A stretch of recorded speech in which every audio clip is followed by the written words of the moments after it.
আমাদের সংস্কৃতি, আমাদের সংস্কার সর্বদা থাকবে আমাদের সাথে।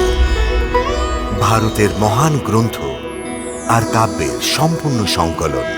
সাবস্ক্রাইব করুন তিলক। মহারাজ, এই ফুল উঠতে উঠতে আমার কক্ষেও এসেছে, কিন্তু এই ফুলগুলোকে তো রাজমহলের জলাশয়ে খেলা উচিত, তাই না মহারাজ? অবশ্যই মহারানী। বন্ধু দ্বৈত, আমরা এই ফুলকে নিজেদের জল কুণ্ডে ফেলবো। হ্যাঁ, কিন্তু লোকেরা গন্ধমদন পর্বতে যেতে ভয় পায়। বলা হয় যে এই ফুলকে কেউই ভাঙতে পারে না। ভাঙতে পারবে না? যদি এটা সত্যি হয় তাহলে এই ফুল এখানে কি করে এসেছে? আমার এই ফুল চাই, আর আমি এটা প্রাপ্ত করবই। হ্যাঁ, এই চেষ্টা করবেন না। এই ফুল অসম্ভবকে সম্ভব করার তুই জানে আমার শক্তির মাধ্যমে সবকিছু সম্ভব হতে পারে।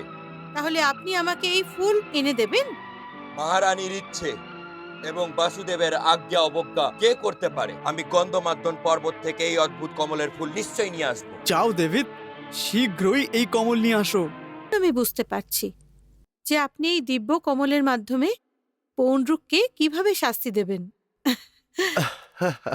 দেবী, পন্ড্রুক এবং দ্বৈত বানরদের মতো অধর্মীদের শাস্তি দেওয়ার জন্য হনুমানের মতো যোগ্য দণ্ডনায়ক কোথা থেকে পাবো?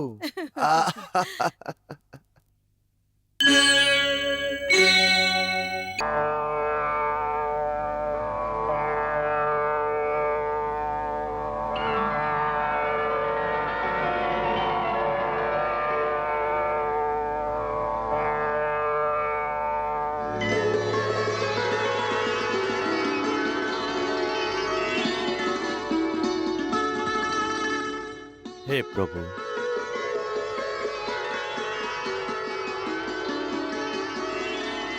হে স্বামী, নিজের দাসের পুজো স্বীকার করে আমাকে অনুগ্রহিত করুন। আমি এই দিব্য কোমলকে আপনার শ্রীচরণে অর্পণ করতে চাই। একে আপনার চরণ স্পর্শ করতে আজ্ঞা দিন। এটাকে স্বীকার করুন প্রভু।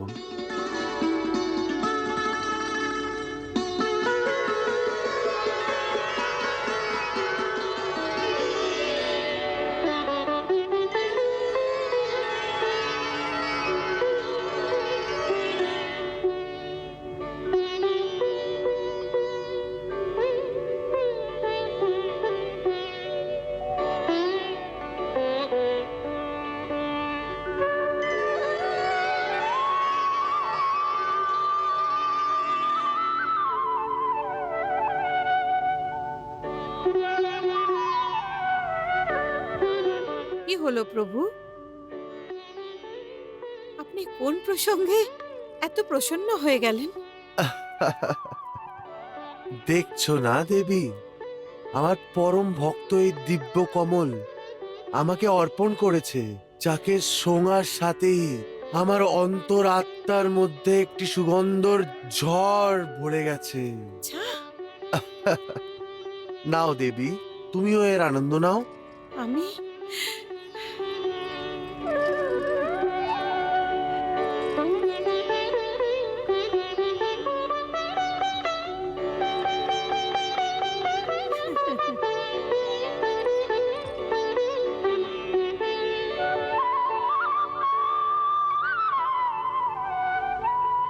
কি হলো দেবী?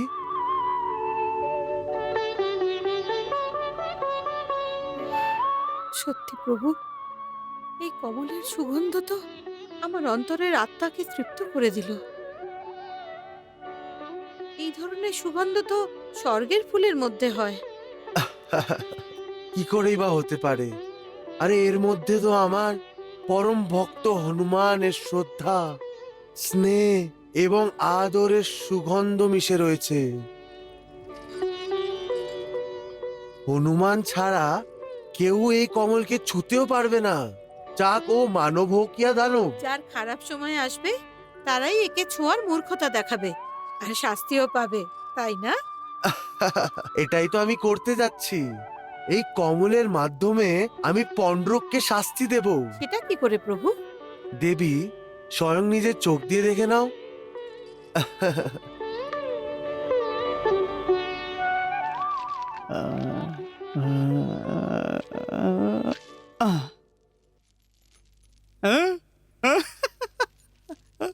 আমি আমি ফের জিতে গেছি। মহারাজ, আপনি তো ভগবান, ভগবান বাসুদেব। আপনাকে তো কেউ পরাজিত করতেই পারবে না। তোমার থেকেও জেতা খুব একটা সহজ নয় কাশিরাজ। হ্যাঁ, হ্যাঁ, আমাকেও কেউ হারাতে পারবে না, কিন্তু আপনাকে ভগবান মেনে জেনে শুনে হারতে হয়। তা না হলে লোকেদের শ্রদ্ধা কম হয়ে যাবে। আমার জীবিত থাকতে বাসুদেব ভগবান পণ্ড্রুকের ওপরে শ্রদ্ধা কখনো কম হতে পারবে না। তুমি ঠিক বলছো বন্ধু। তুমি আছো বলে সেই জন্য আমার ভক্তদের সংখ্যা হতেই থাকবে। হ্যাঁ, আর আপনাকে ভগবান না মানার সংখ্যা আমরা কম করতে থাকবো। লোকেরা এখন আপনাকে শুধু ভগবান বাসুদেব রূপে স্বীকার করে নেয়নি, কিন্তু কিছু মূর্খেরা আমাকে এখন হনুমান বলে সম্বোধন করে। হনুমান। প্রণাম পবন পুত্র।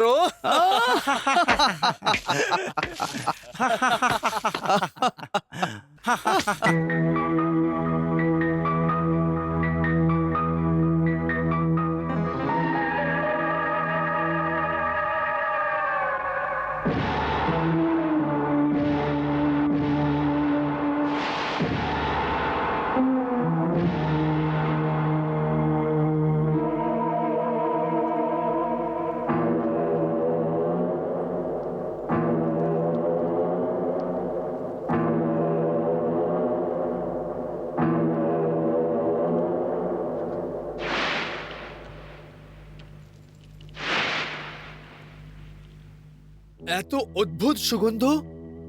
হ্যাঁ, এই সুগন্ধ কমলের ফুল থেকেই আসছে।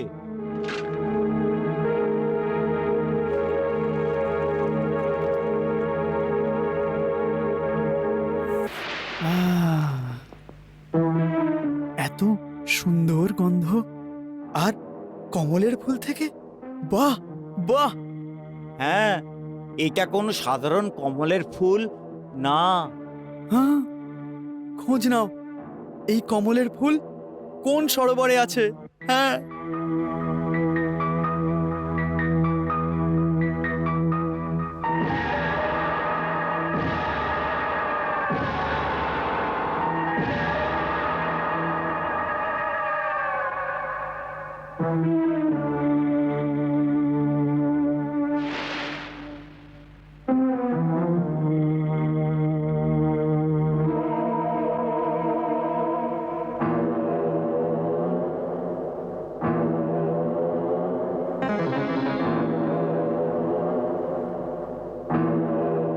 এই ফুল এখানকার কোনো সরোবরের হতে পারে না।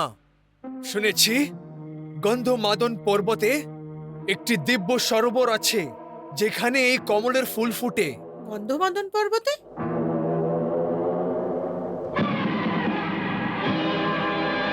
মহারাজ, এই ফুল উঠতে উঠতে আমার কক্ষেও এসেছে, কিন্তু এই ফুলগুলোকে তো রাজমহলের জলাশয়ে খেলা উচিত, তাই না মহারাজ? অবশ্যই মহারানী। বন্ধু দ্বৈত, আমরা এই ফুলকে নিজেদের জল কুণ্ডে ফেলবো। হ্যাঁ, কিন্তু লোকেরা গন্ধমদন পর্বতে যেতে ভয় পায়। বলা হয় যে এই ফুলকে কেউই ভাঙতে পারে না। ভাঙতে পারবে না? যদি এটা সত্যি হয় তাহলে এই ফুল এখানে কি করে এসেছে? আমার এই ফুল চাই, আর আমি এটা প্রাপ্ত করবই। হ্যাঁ, এই চেষ্টা করবেন না। এই ফুলকে ভাঙা অসম্ভব মহারাজ। অসম্ভবকে সম্ভব করার তুই জানে, আমার শক্তির মাধ্যমে সবকিছু সম্ভব হতে পারে। তাহলে আপনি আমাকে এই ফুল এনে দেবেন? মহারানীর ইচ্ছে এবং বাসুদেবের আজ্ঞা অবজ্ঞা কে করতে পারে? আমি গন্ধমাদন পর্বত থেকে এই অদ্ভুত কমলের ফুল নিশ্চয়ই নিয়ে আসবো। যাও দেবিত, শীঘ্রই এই কমল নিয়ে আসো। আমাদের মহারানী প্রসন্ন হয়ে যাবে। তাই না মহারানী? হ্যাঁ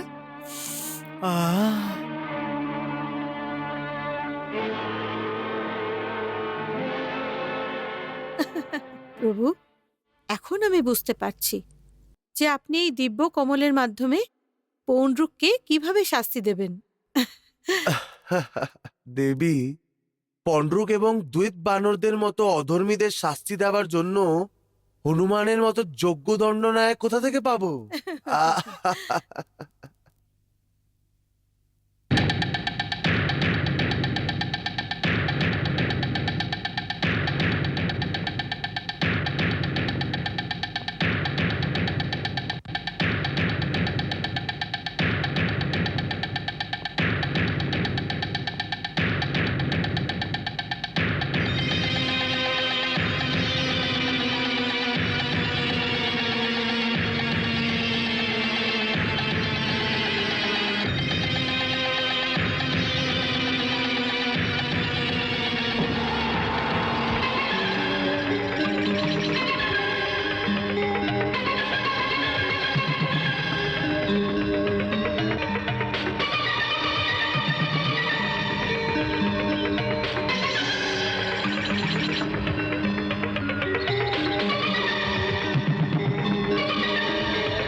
কে সে যে নিজের মায়াবী শক্তি দিয়ে আমাকে আটকাচ্ছে? হে অসুরদ্বৈত, তুমি এখান থেকে দিব্য কমল পুষ্প নিয়ে যেতে পারবে না, কেন? কারণ এই দিব্য কমল পুষ্পের উপর শুধু আমার প্রভুর অধিকার আছে। আর আমি প্রত্যেক দিন এই দিব্য পুষ্প দিয়ে নিজের প্রভুর পুজো করি। কে তোমার প্রভু?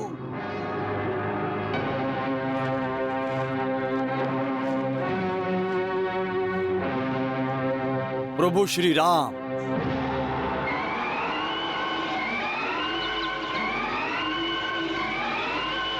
এবং আমি ওনার ভক্ত হনুমান। আচ্ছা, তাহলে তুমি ওই মায়াবী। কেন তুমি তোমার মায়া দিয়ে লোকদের বিভ্রান্ত করছো আর এখন নিজেকে হনুমান বলে পরিচয় দিচ্ছ? আমি নিজেকে মনে করি না, কারণ আমি স্বয়ং হনুমান। হুম? সত্যি, আসলে বৃদ্ধাবস্থার জন্য তোমার বুদ্ধিও ভ্রষ্ট হয়ে গেছে। আরে বুড়ো, এই সরোবরের সমস্ত ফুল আমি ছিঁড়ে নিয়ে যাব। যদি তুমি আমাকে আটকাবার চেষ্টা করো তাহলে তোমার গলা কেটে ফেলে দেব। জয় শ্রীরাম, জয় শ্রীরাম। ইয়ো!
তোমাকে শ্রীরামের দিব্য দিচ্ছি।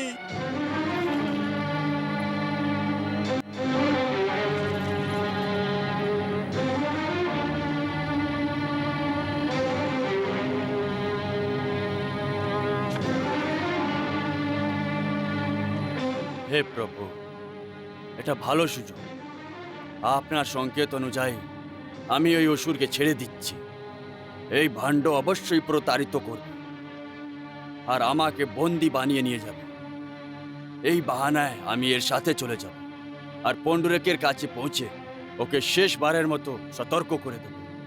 যদি ও নিজেকে বাসুদেব ভাবা না ছাড়ে, তাহলে আমার প্রভু ওকে বধ করে দেবে।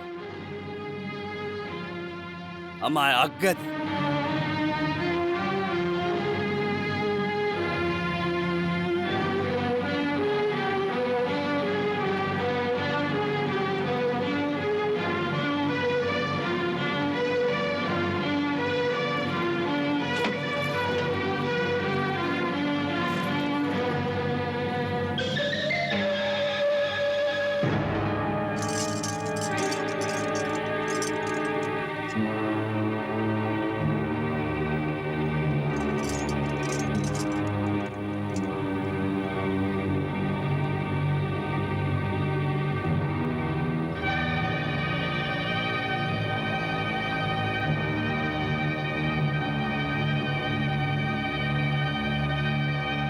এখন তুমি আমাকে কমল পুষ্প নিয়ে যেতে কি করে আটকাবে? জয় শ্রীরাম।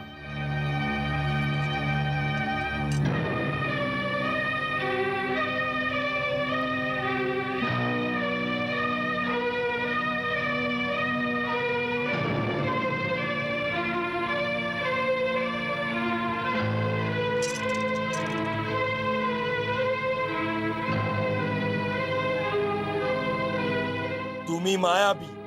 তুমি নিজের মায়া দিয়ে কমল সরোবরকে অদৃশ্য করে দিয়েছো। তোমার এই অপরাধের শাস্তি তোমাকে আমি এই মুহূর্তেই দিতে পারি, কিন্তু আমি এরকম করব না। এখন তোমায় শুধু মৃত্যুদণ্ড দেওয়া হবে, আর এই শাস্তি তোমাকে বাসুদেব পণ্ডরূপ দেবে।